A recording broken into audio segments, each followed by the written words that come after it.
ইরাকের রাজধানী বাগদাদ আন্তর্জাতিক বিমানবন্দরের কাছে অবস্থিত একটি মার্কিন সামরিক ঘাঁটিতে কাতিউশা রকেট যোগে হামলার ঘটনা ঘটেছে। ইরাকি নিরাপত্তা বাহিনীর একটি সূত্র কাতার ভিত্তিক সংবাদ মাধ্যম আল জাজিরাকে এই তথ্য জানিয়েছে।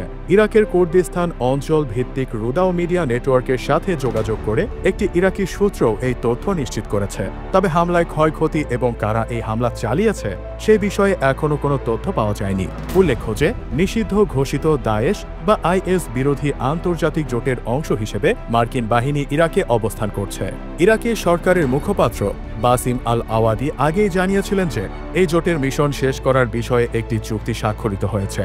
তিনি বলেন, উচ্চ পর্যায়ের ইরাকি কমিটির বৈঠকের ভিত্তিতে এই চুক্তি করা হয়েছে, যা রাজনৈতিক চাপ বা শর্ত ছাড়াই সন্তোষজনক ফলাফল অর্জন করেছে। চুক্তিটির প্রথম ধাপ অনুযায়ী বিদেশি বাহিনী প্রত্যাহার আগামী বছরের সেপ্টেম্বরের মধ্যে সম্পন্ন হবে, আর দ্বিতীয় ধাপ 2026 সালের সেপ্টেম্বরের মধ্যে শেষ হবে। 2020 সালে মার্কিন ড্রোন হামলায় ইরাকের শীর্ষ জেনারেল কাসেম সোলাইমানি এবং ইরাকি কমান্ডার আবু মাহাদি আল মোহান্দিস নিহত হওয়ার পর থেকে ইরাকে মার্কিন বাহিনীর উপস্থিতি জন অসন্তোষের কারণ হয়ে দাঁড়িয়েছে। তারা দুজনেই দায়েশ বিরোধী লড়াইয়ে গুরুত্বপূর্ণ ভূমিকা পালন করেছিলেন।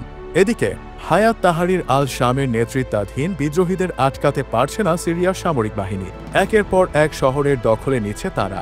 প্রতিবেশী দেশে বিদ্রোহীদের হানা ইরাকি কর্মকর্তাদের মনেও শঙ্কা জেগেছে। ধারণা করা হচ্ছে সিরিয়ায় সেনাবাহিনী পাঠিয়ে অভিযান চালাতে পারে ইরাক। অবশ্য এ নিয়ে ইরাকি কর্মকর্তাদের মধ্যে দৌটানা শুরু হয়েছে।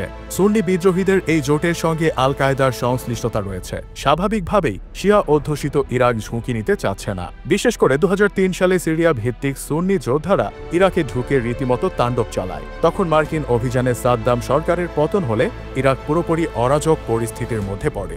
আর এই অরাজকতার পেছনে রয়েছে সুন্নি যোদ্ধারা। মার্কিন হামলার 10 বছর পর 2013 সালে দায়েশের সঙ্গে মিলে সুন্নি যোদ্ধারা ইরাকের 1/3 অঞ্চল দখল করে নেয়।